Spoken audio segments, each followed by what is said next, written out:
For the last year, I have been growing and foraging 100% of my food. No grocery stores, no restaurants, not even a drink at a bar.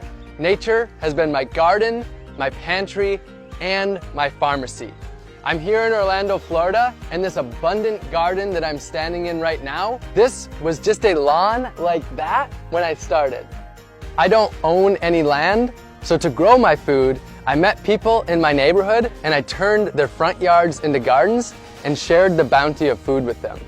And while I was here, I built a 100 square foot tiny house along with my friends to serve as my simple homestead and my base.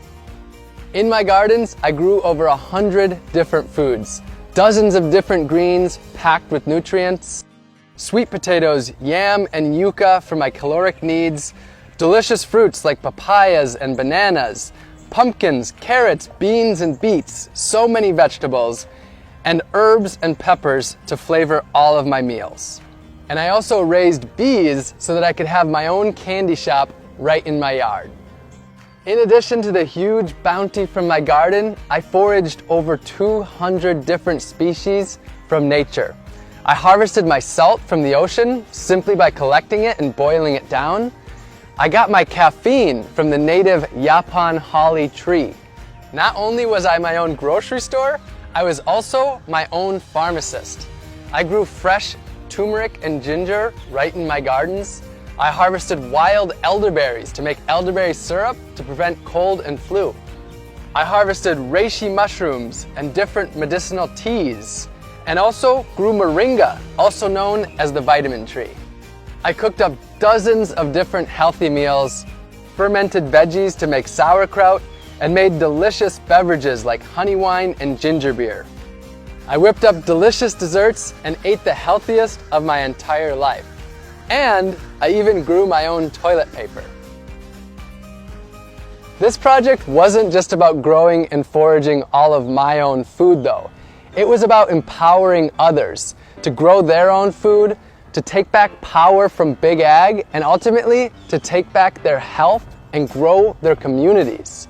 So during this time, I started a few community initiatives. We built 15 gardens for the people, planted over 200 community fruit trees, and sent out over 5,000 free seed packs to help others grow their own organic, healthy food. And I taught dozens of free gardening classes in my gardens to the people in my community. I've been exploring food for close to a decade, and I believe that our globalized, industrialized food system is broken. This was my quest to see if I could step away from big ag and grow and forage every single bite of my food. I'll be honest though, I do have an agenda. I want you to question your food.